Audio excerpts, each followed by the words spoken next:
Halo, nama saya Iqbal Fauzi Akbar. Nama saya Ningrat Masari. Nama saya Elin Permatasari. Nama saya Novian Ubaidillah. Saya Nadia Handriani. Saya Pamela Fathia. Saya Dwi Sunholis. Saya Agus Gumilar Nugraha. Saya Dede Yanti. Nama saya Paning Permatasari. Kami dari Indonesia.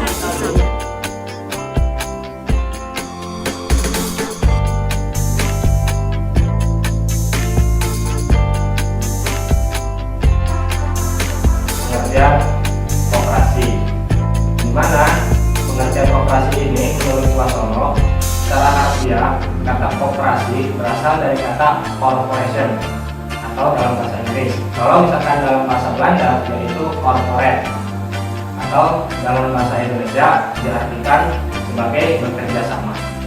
Dalam Undang-Undang Nomor 25 Tahun 1992 Pasal 1 menyatakan bahwa koperasi adalah badan usaha yang beranggotakan orang, seorang atau badan hukum koperasi dengan melandaskan kegiatannya berdasarkan prinsip koperasi, sekaligus sebagai gerakan ekonomi rakyat yang berdasarkan atas kekeluargaan. Prinsip koperasi adalah suatu sistem ide-ide abstrak yang merupakan petunjuk untuk membangun koperasi yang efektif dan tahan lama. Di Indonesia sendiri telah dibuat Undang-Undang Nomor 25 Tahun 1992 tentang perkoperasian. Prinsip koperasi menurut Undang-Undang Nomor 25 Tahun 1992 yaitu keanggotaan bersifat sukarela dan terbuka, pengelolaan dilakukan secara demokrasi, pembagian SHU dilakukan secara adil sesuai dengan jasa usaha masing-masing anggota, pemberian balas jasa yang terbatas terhadap modal, kemandirian, pendidikan kekoperasian, kerjasama antar koperasi. Prinsip koperasi berdasarkan Undang-Undang Nomor 14 Tahun 2012, yaitu modal terdiri dari simpanan pokok dan surat modal koperasi.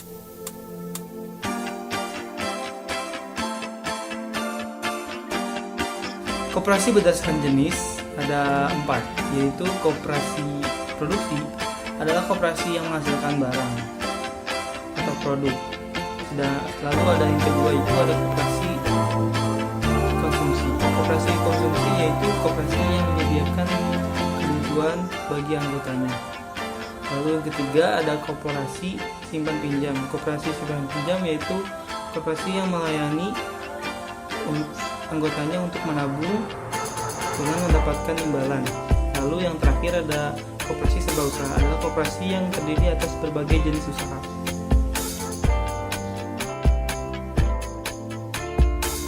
Koperasi berdasarkan keanggotaannya. Yang pertama yaitu koperasi pegawai negeri. Dan koperasi ini beranggotakan para pegawai negeri, baik pegawai pusat maupun daerah.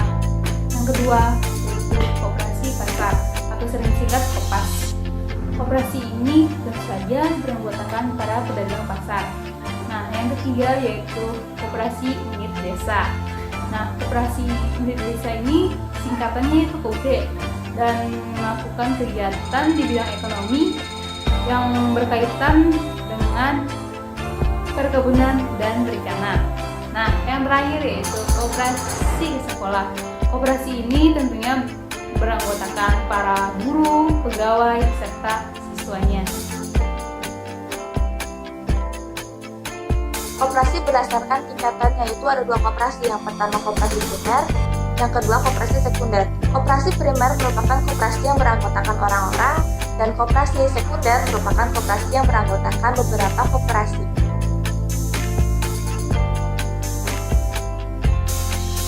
Ada juga jenis koperasi berdasarkan fungsinya. Yang pertama ada koperasi konsumsi. Nah, jadi koperasi ini didirikan untuk memenuhi kebutuhan umum sehari-hari para anggotanya. Kedua ada koperasi jasa. Jadi koperasi jasa ini untuk memberikan jasa keuangan dalam bentuk pinjaman untuk para anggotanya. Yang ketiga ada koperasi produksi. Dalam bidang usahanya adalah untuk membantu penyediaan bahan baku, penyediaan peralatan produksi, dan membantu memproduksi jenis barang tertentu serta membantu menjual dan memasarkan hasil produksi tersebut.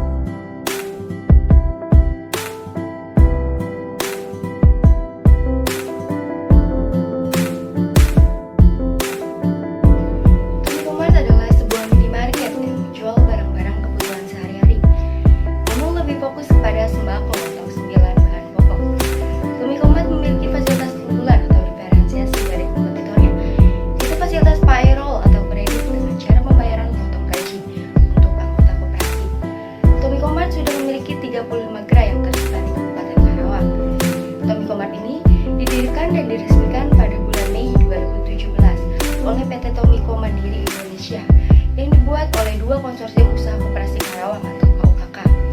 Kemudian pembentukan usaha koperasi Karawang ini berdasarkan atas arahan langsung dari Menteri Koperasi dan Menengah Indonesia. Konsorsium usaha koperasi Karawang dibentuk dari berbagai gabungan koperasi yang ada di Karawang, seperti koperasi karyawan atau Kopkar, koperasi kelompok tani, koperasi unit desa atau KUD, dan koperasi Persatuan Guru Republik Indonesia atau KPRI. Direktur PT Tomiko Mandiri Indonesia, Linsolin, mengatakan pertumbuhan ekonomi Karawang sangat tinggi dengan semakin banyaknya berdiri industri baru. Ini merupakan potensi pasar yang dapat dimanfaatkan oleh koperasi buruh untuk terus berkembang. Tomiko Mandiri Indonesia didirikan sebagai respon terhadap pertumbuhan Karawang yang berkembang. Koperasi buruh harus mengambil kesempatan atas potensi ekonomi. Walaupun Tomiko Mart memiliki potensi yang sangat besar, namun sampai saat ini banyak proses bisnis yang masih dilakukan secara manual, seperti menggunakan fasilitas payroll yang harus melakukan pengecekan keanggotaan dan proses penagihan kepada pabrik tempat anggotanya dengan memberikan bukti struk transaksi. Karena proses payroll tersebut mengharuskan mengecek keanggotaan namun masih menggunakan cara yang manual, menyebabkan fasilitas payroll tersebut sulit untuk dibatasi agar tidak melebihi kemampuan ekonomi dari si anggota tersebut. Selain itu, proses pendataan transaksi yang masih dilakukan secara manual di masing-masing cabang mengakibatkan proses ini sangat kurang efektif dan tidak efisien. Proses pendataan stok pun masih dilakukan dengan cara yang manual, sehingga sering terjadinya stok barang kosong.